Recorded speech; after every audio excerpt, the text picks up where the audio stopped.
there is a strange silence inside all of us, a hidden space where our earliest memories should live. You were there. You felt things. You cried. You learned. You experienced the world for the very first time. And yet, nothing. It's as if the beginning of your own story was erased. When you imagine your earliest days, it's tempting to believe that your brain simply wasn't active enough to create memories, as if infancy were a blank, silent phase of existence. But that assumption couldn't be further from the truth. Your brain, even as a newborn, was extraordinarily alive, bursting with activity, constantly forming connections, absorbing sensations, and reacting to the world with astonishing intensity. In fact, during those first years, your brain was developing at a speed it will never reach again. Billions of neural connections were being formed, shaping the architecture of your mind. You were not absent from your life. You were deeply immersed in it, experiencing everything for the very first time with a kind of raw, unfiltered awareness that adults can barely imagine. Yet, despite this intense activity, something essential was missing, not the ability to feel or perceive, but the ability to organize those perceptions into lasting, retrievable memories. The part of the brain responsible for forming long-term, structured memories, particularly the hippocampus, was still under construction. It wasn't fully prepared to take those rich experiences and transform them into the kind of narratives you rely on today. Think of it as having a powerful camera without a proper storage system.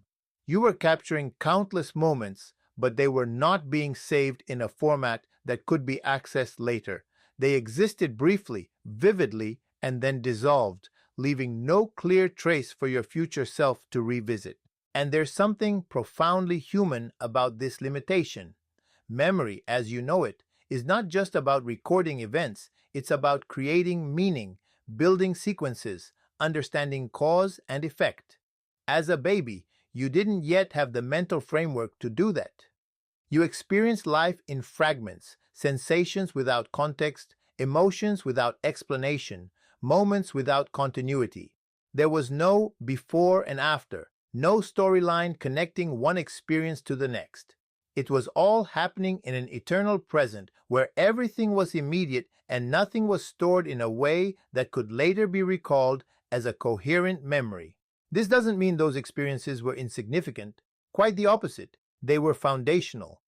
Every sound, every touch, every shift in light or temperature contributed to shaping your developing brain. The absence of memory does not imply the absence of impact. In fact, the very structure of your mind was being built through those early interactions, even if you cannot consciously remember them now. It's as if the blueprint of a house was drawn and constructed in a phase you can no longer access, yet you continue to live within its design every single day. There is also a quiet paradox here. The period of your life when you were most open, most sensitive, and most receptive to the world is the very period you cannot consciously recall. You were forming the deepest layers of your emotional and cognitive self, yet you have no direct memory of how it all unfolded. It challenges the way you think about identity, because it suggests that who you are is not only shaped by what you remember, but also by what you have completely forgotten. And perhaps this is where the mystery becomes meaningful. The brain, in its early stage, was not failing you. It was doing exactly what it needed to do. It prioritized growth over preservation, development over documentation. It focused on building the systems that would later allow you to remember, even if that meant sacrificing the ability to keep those earliest moments. In a way, forgetting was not a flaw in the process, but a necessary condition for becoming who you are today. Think about how you remember your life today. You don't just replay images in your mind. You tell yourself stories. You describe what happened. You assign meaning. You connect one moment to another using words that give structure to your experience. Memory, in many ways, is deeply tied to language. It is through language that you organize chaos into clarity, transforming raw events into something understandable and lasting. But as a baby, You existed in a world without words, without labels, without the ability to name what you were feeling or seeing. You were immersed in pure experience, unfiltered and immediate, but without the tools needed to preserve it in the way your mind now requires. Imagine living in a reality where everything is felt, but nothing can be explained. You feel hunger, but you don't know the word for it. You experience comfort, but you cannot define it. You sense fear, warmth, closeness, separation, but all of it exists as a wave of sensation without a clear boundary or identity. Without language, these experiences remain fluid and undefined, like trying to hold water in your hands. They pass through you, leaving an impression, but not a structured memory that can be stored and later retrieved. Language acts like a container, giving shape to experience, and without that container, memory struggles to survive in a recognizable form. As you grew and began to acquire language, something remarkable started to happen. You didn't just learn words, you learned how to categorize your experiences. Suddenly, events could be named, emotions could be described, and moments could be connected into sequences. Language allowed you to say, "This happened before that," or "This made me feel a certain way." It gave you the ability to construct a narrative, to turn isolated experiences into a coherent story. And it is within this narrative structure that memory becomes stable, accessible, and meaningful. Without it, experiences remain scattered, difficult to grasp, and almost impossible to revisit consciously. This is why your earliest years seem to vanish from your memory. It's not because nothing happened, but because what happened could not be translated into the language-based system your mind now uses to store and recall information. The experiences were real, intense, and deeply impactful, but they were never encoded in a way that aligns with your current way of remembering. It's like having a library filled with books written in a language you cannot read anymore. The information exists, but you no longer have access to it in a form you can understand. There is also an emotional dimension to this. Language doesn't just help you remember facts, it helps you process feelings. When you can name an emotion, you begin to understand it, to place it within a context, to integrate it into your sense of self. As a baby, emotions were overwhelming precisely because they were unnamed. They were experienced in their purest form, without explanation or resolution. And without language, those emotional experiences could not be organized into memories that your conscious mind could later revisit and interpret. What makes this even more fascinating is that the absence of language did not make those experiences any less real or significant. In many ways, they were even more intense because they were not filtered through interpretation. You were not thinking about what you felt. You were simply feeling it completely and fully. And yet, because there were no words to anchor those moments, they could not be preserved in the way your mind now requires for conscious recall. So, when you look back and find nothing, it's not emptiness, it's inaccessibility. It's a reminder that memory is not just about living through something, but about having the tools to capture and store it. Language became that tool, the bridge between experience and recollection, the mechanism that allows your past to exist within your present awareness. Without it, your earliest moments remain just beyond reach, not because they disappeared, but because they were never translated into a form you could carry forward. There is a quiet illusion you carry with you, one that tells you that if you cannot remember something, then it must no longer exist within you. But the truth is far more complex and perhaps more unsettling. Memory is not limited to what you can consciously recall. There is another layer beneath your awareness, a deeper system that stores impressions, sensations, and emotional patterns in ways that do not require words or deliberate thought. This is where your earliest experiences still live, not as clear images or stories, but as subtle forces shaping how you move through the world. From the very beginning of your life, your brain was not only observing but learning. It was detecting patterns, forming associations and building responses based on the environment around you. Even without language or structured memory, your mind was constantly asking silent questions. Is this safe? Am I cared for? Does the world respond to my needs? And based on the answers it received, it began to create internal expectations that would guide your future behavior. These expectations were not stored as sentences or memories you could later describe. They were encoded as feelings, instincts, and automatic reactions that would emerge long after the original experiences had faded from conscious awareness. This is why certain reactions feel so immediate and difficult to explain. You might find yourself feeling anxious in situations that seem harmless, or deeply comforted by small gestures that others barely notice.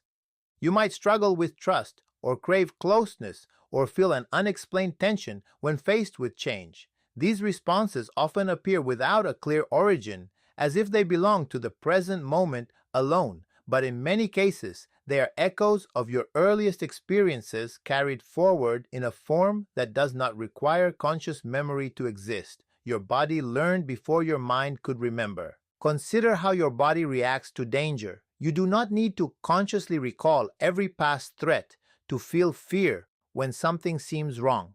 Your system has already learned what to watch for, what to avoid, what to approach with caution.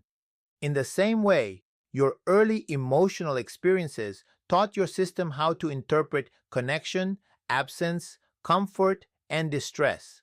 If your needs were met consistently, your system may have learned that the world is predictable and safe.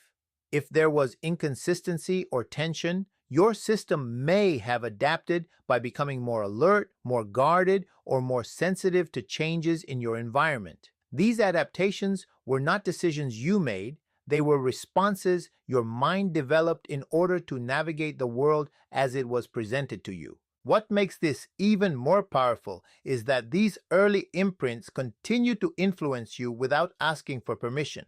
They shape your preferences, your fears, your relationships, and even your sense of identity.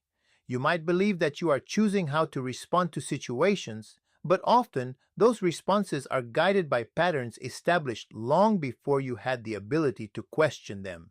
And because they operate beneath conscious awareness, they can feel like an inherent part of who you are rather than something that was learned and can potentially be reshaped. There is also a certain paradox in realizing this. You may not remember being held, but your sense of comfort with closeness may reflect those early moments. You may not remember feeling alone, but your sensitivity to separation may carry traces of that experience. The absence of explicit memory does not erase the emotional truth of what was lived. It simply changes the way the truth is stored and expressed within you. So when you say, "I don't remember," what you are really saying is, "I cannot consciously access it." But beneath that surface, there is a continuous thread connecting who you were to who you are. Your past did not disappear. It transformed into something more subtle, more ingrained, and in many ways more powerful because it operates without needing to be seen. There is a tendency to think of forgetting as a weakness, as if the mind has failed to preserve something important. But what if forgetting is not a failure at all, but a form of quiet intelligence? From the very beginning of your life, your mind has been working not only to absorb the world, but also to protect you from it. And sometimes, protection does not come from holding on, it comes from letting go, especially in those early stages when you did not yet have the tools to understand or process what you were experiencing. The mind had to make a choice. Preserve everything exactly as it happened or allow certain experiences to fade so that you could continue developing without being overwhelmed. As a baby, every sensation was intense. There was no filter, no framework to interpret what was happening. Discomfort was not just discomfort, it could feel like a complete disruption of existence. Separation was not just temporary, it could feel absolute. Even small moments of tension or confusion could carry a weight that your developing system could not fully process. Without the ability to contextualize these experiences, they could become too much to hold in a structured, conscious way. And so, the mind responded not by storing them as clear, retrievable memories, but by allowing them to dissolve at the surface level while still extracting what was necessary for adaptation and growth. This process is not random, it is deeply intentional, even if it happens without your awareness. The mind continuously evaluates what needs to be kept in conscious memory and what can remain beneath it. In early life, when your sense of self was still fragile and forming, maintaining emotional balance was far more important than preserving detailed recollections. Holding on to every moment with full clarity could have created confusion or distress that your system was not equipped to handle. So instead, the mind chose a different path. It retained the essence of the experience, the emotional imprint, the lesson, the adaptation, while releasing the specific details that would later become conscious memories. There is something almost compassionate in this mechanism. It suggests that your mind was not indifferent to what you experienced, but attentive to what you needed in order to survive and develop. It understood in a way that goes beyond logic that certain experiences did not need to be remembered in order to be meaningful. They only needed to shape you in subtle ways, influencing how you would respond to the world moving forward. In this sense, forgetting becomes less about loss and more about transformation. The experience does not disappear. It changes form, becoming part of your emotional and behavioral landscape rather than your conscious narrative. And yet, this protective function can also create a sense of mystery within you. There may be reactions, sensitivities, or patterns that seem to emerge without explanation, leaving you wondering where they come from. You may feel something deeply without knowing why, as if a part of your story exists just beyond your reach. This is the quiet consequence of a mind that chose protection over preservation. It allowed you to move forward without carrying the full weight of your earliest experiences in a way you could consciously revisit. At the same time, this does not mean that what was forgotten is entirely gone. The mind does not erase, it reorganizes. What cannot be held in conscious memory is often stored in other forms, influencing how you perceive safety, connection, and trust. The details may be inaccessible, but the impact remains woven into your responses and your sense of the world. In this way, forgetting is not an act of removal, but an act of rearrangement, ensuring that you could continue to grow without being anchored to experiences you were not yet ready to understand. There is a common belief that who you are is built from the memories you can recall, as if your identity were a collection of moments you can revisit and explain. You look back at your experiences, your decisions, your relationships, and you tell yourself a story about how you became this person. But this idea, while comforting, is incomplete. Because long before you had your first memory, long before you could describe a single moment of your life, something essential was already taking shape within you. Your identity did not begin when you started remembering. It began when you started experiencing, even if those experiences left no conscious trace behind. In those earliest stages of life, you were not forming opinions or making deliberate choices, yet your entire system was being shaped by the environment around you, the way you were held, the tone of the voices you heard, the rhythm of care or absence, the consistency or unpredictability of your surroundings. All of these elements contributed to building an internal sense of what the world is like and where you fit within it. You did not need memory to begin forming expectations. Your mind and body were already learning what to anticipate, what to fear, what to seek, and what to avoid. These lessons were not stored as stories you could tell, but as impressions that would later influence how you perceive yourself and others. It is almost as if your identity was written in a language you no longer consciously understand, yet you continue to live according to its rules. You may believe that your preferences, your reactions, and your emotional patterns are the result of conscious experiences you can recall, but many of them were shaped long before you had access to memory or language. The foundation of your identity was laid in a time when you could not question it, analyze it, or even notice it forming. It simply emerged, quietly and continuously, as you interacted with the world in its most basic and immediate form. This challenges the way you think about knowing yourself. If so much of who you are was shaped before memory, then understanding yourself is not just about looking back at what you can remember.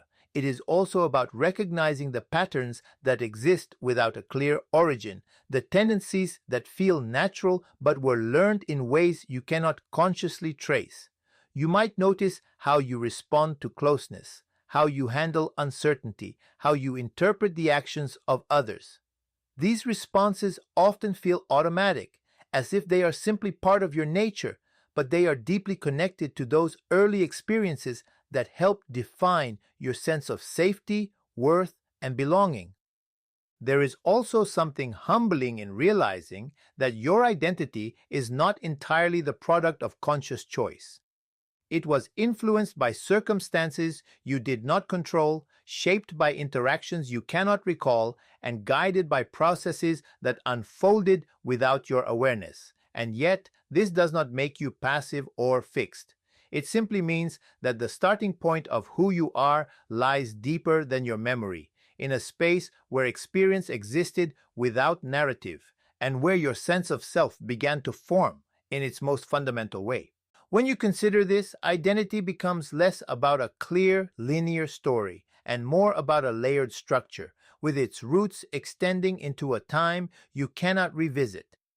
The person you are today carries traces of that early formation, not as explicit memories, but as tendencies, sensitivities, and ways of being that continue to shape how you move through the world. You are, in many ways, the continuation of a process that began before you could remember it, living out patterns that were established in silence long before you had the ability to give them a name. There is a quiet misunderstanding that shapes the way you think about your past. You tend to believe that what you cannot remember has somehow disappeared, as if memory were the only place where your life exists. But the truth is more subtle and far more profound. Your past does not vanish simply because it is no longer visible to your conscious mind. It changes form, moving beneath the surface, becoming part of the invisible structure that supports everything you feel, think, and do. What is hidden is not lost. It is simply operating in a different way, influencing you without needing to be seen. Imagine the roots of a tree buried deep beneath the ground. You cannot see them, you cannot touch them, and yet they determine the strength, direction, and growth of the entire tree. Your earliest experiences function in much the same way. They are not present as clear memories you can revisit, but they continue to nourish and shape your inner world. They influence how you interpret situations, how you respond to challenges, and how you connect with others. You may not be aware of their presence, but their impact is constant, guiding you in ways that feel natural, almost inevitable. This hidden influence often reveals itself in moments when your reactions seem to come from somewhere deeper than thought. You may feel a sudden sense of comfort in certain environments, or an unexpected tension in situations that appear neutral. You might find yourself drawn to certain types of people, or repeatedly encountering similar patterns in your relationships. These tendencies are not random. They are expressions of a history that exists within you, even if you cannot consciously recall it. Your mind has retained the essence of those early experiences, translating them into patterns that continue to shape your behavior and perception. There is also a certain complexity in how this hidden past interacts with your present awareness. Because you cannot directly access those early experiences, you may try to explain your reactions using only what you can remember. You create narratives based on recent events, overlooking the deeper influences that have been guiding you all along. This can make your own behavior feel confusing at times, as if parts of you are responding to something you cannot fully see. And in a way, they are.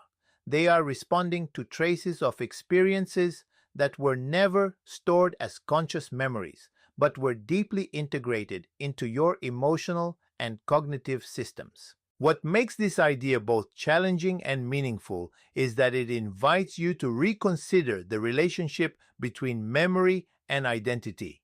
If your past continues to live within you in hidden forms, then understanding yourself is not just about recalling events. It is about paying attention to patterns, to emotional responses, to the subtle ways in which your history expresses itself in the present moment.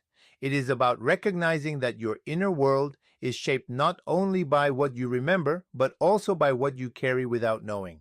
At the same time, this hidden nature of the past suggests that there is always more to discover about yourself, even if it does not come in the form of clear recollection. Your reactions, your preferences, your sensitivities, they are all clues, fragments of a story that was written before you had the ability to read it. And while you may never recover those early memories in a literal sense, you can begin to understand their influence by observing how they continue to shape your experience of the world. In this way, the past becomes something alive within you, not as a series of images or events, but as a continuous presence that informs your present. It is not behind you in the way you might imagine, it is within you, quietly active, shaping your perceptions and guiding your responses without ever needing to announce itself. And so, you arrive at a realization that is both humbling and powerful. The story of your life did not begin when your memory started. It began long before that, in a space you cannot consciously revisit, yet one that continues to live within you. The absence of memory is not an absence of meaning. It is simply a reminder that not everything that shapes you needs to be remembered in order to be real. There are parts of you that were formed in silence, without words, without narrative, and yet they remain deeply present in the way you feel, the way you react, and the way you connect with the world around you. When you stop searching for those lost images and instead begin to listen to what your present is telling you, something shifts. Your reactions become clues, your emotions become signals, and your patterns become a language through which your hidden past quietly speaks. You start to understand that knowing yourself is not only about looking back, but about observing what lives within you now, what repeats, what resonates, what feels instinctive without explanation. In that awareness, you begin to bridge the gap between what you remember and what you carry without knowing. And perhaps this is where true understanding begins, not in recovering what was forgotten, but in accepting that some of the most important parts of your story were never meant to be remembered in the traditional sense. They were meant to shape you, to guide you, to become part of the foundation upon which everything else would be built. The mystery is not something to fear, but something to respect, because within it lies the depth of who you are, formed in a time when you did not yet have the words to explain it, but felt it completely.